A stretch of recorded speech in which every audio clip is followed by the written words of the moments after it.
Hey everyone, I figured I would, I've been wanting to do a video reading of Sat Down Inside Her that appeared in Wicked Tales, the journal of the New England horror writers. And I haven't done it, so I'm going to do it now while I'm here at Mohegan Sun in the hotel room.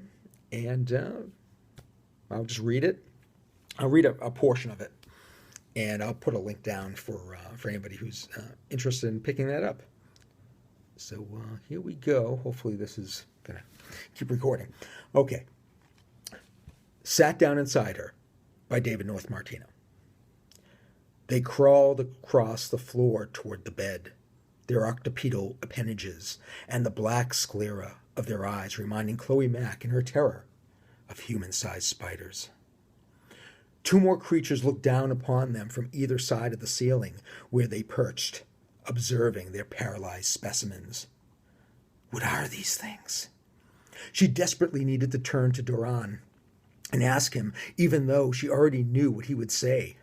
He had warned her about getting involved with him, that he, throughout his life, had visitors come to him in the night. Duran had seemed so normal before telling her these stories, and the conviction in which he related them had given her chills, had made her want to leave him, to jump in her car and speed away down the long expanse of desert highway and flee either to the east, back to her family, or to the uncharted west, where she could start life anew. She hated the oppressive Arizona heat anyway. But after one failed relationship after another, she met Duran Jacobs. He certainly wasn't the best-looking man she had ever seen, but he didn't drink. He treated her nicely, unlike the two assholes she had married, the two other assholes she had married, and never raised a hand to her. She finally felt as if she had distanced herself from the curse that had followed her throughout her adult life. The attraction to that bad boy type, a man with swagger, a macho confidence that always swept her off her feet. Men who had made rough and wonderful lovers, but terrible husbands, who had filled her nights with fantasies, but had left her womb barren. She had felt the inability to conceive had been her fault. Yet she never once had gone to a doctor to see if her reproductive system was in good working order, and she wouldn't have dared to ask either ex to have their sperm count checked. Then, not long after, hand-holding and a peck on the cheek had escalated to a night in Duran's bed. Learning each other's bodies and the unique excitement of stomach butterflies and endorphin-laced joy found exclusively at the beginning of a relationship, she found that a miracle had occurred. Her menstrual cycle dried up, and soon the sickness came, and with it, the cravings for the most disgusting food combinations. It was easy to forget then, to let Duran's tale slip into the places where memories hide, to get caught up in the excitement of being pregnant, and look forward to becoming the mother she had always dreamt of being. Now an unreality caught up with her. Something that could never have been true hovered over her, watched her, as she and Duran stared, eyes bulging, in paralytic silence. The light in the bedroom warmed and expanded until the brightness whitewashed and engulfed her vision. Then she found herself on a cold examining table, held not by straps, but by the will of her captors, as they scurried about an antiseptic room. Chloe found it difficult to determine the details of her environment. The examination lights emanating from a nook she couldn't locate produced a chiaroscuro, the solid darkness that surrounded her table, creating the illusion of a closed space in the vacuous room.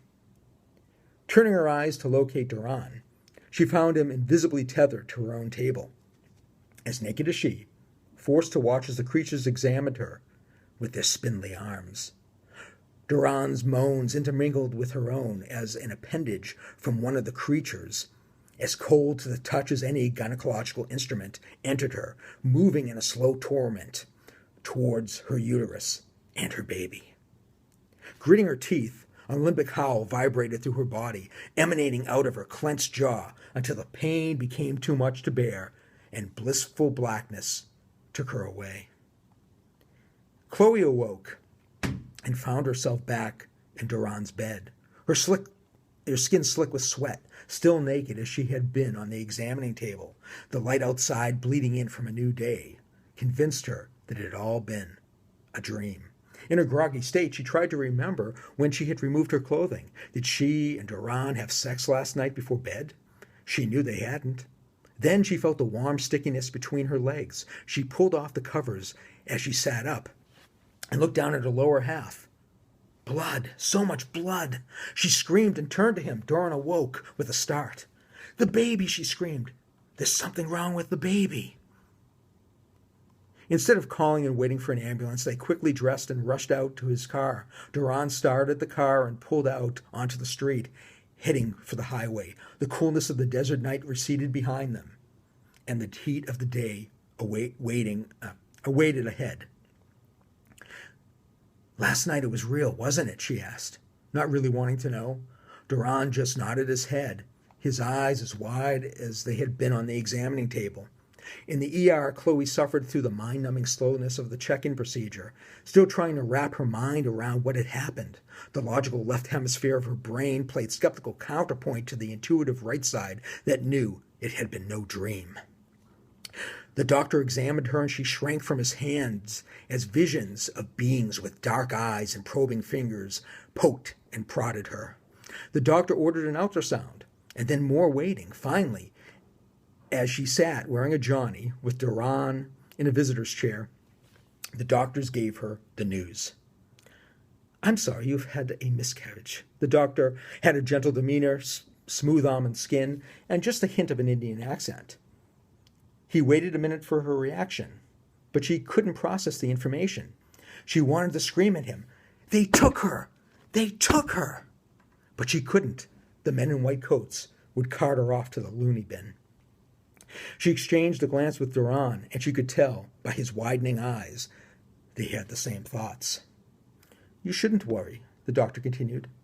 I know this has happened to you before, but you're still young. You'll have plenty of time to try again. She fought tears as memories re-emerged of her previous miscarriage. She had all but blocked it out. We have a psychologist on staff if you need to talk to someone, and there's a chapel, the physician said as she brought her attention back to him. Your primary doctor has already been contacted. You should make an appointment with him in a week or so. Back in the car, she looked at Duran as she turned over the engine, sweat glistening on his forehead. She felt an uncomfortable dampness in her armpits as they waited for the AC to stop blowing warm air and cool the car. They took her. They took our baby. Duran didn't say anything. She figured he couldn't. Instead, he slowly nodded and then cleared his throat. You believe me now? He asked finally. But he still couldn't look at her. What are they? She asked. What do they want? He paused, swallowed, blinked away tears. I don't know, he said, his eyes still looking forward. Aliens, I guess, like I told you, but what do they want with our child? He sighed and shook his head. Tears escaped this time to meet the sweat on his face. Why didn't you tell me they were going to take our child? The hollow desperation in her voice mirrored the emptiness in the pit of her stomach. I didn't know, he said. I couldn't have known. I couldn't have known. I couldn't have known. He kept saying it as if trying to assuage his guilt. He shifted into drive, and his voice trailed off as they exited the parking lot. But his lips continued to move silently. And I'll end it there. So thanks for listening. And if you're interested in the anthology, I'll put a link down below. All right. Thanks again.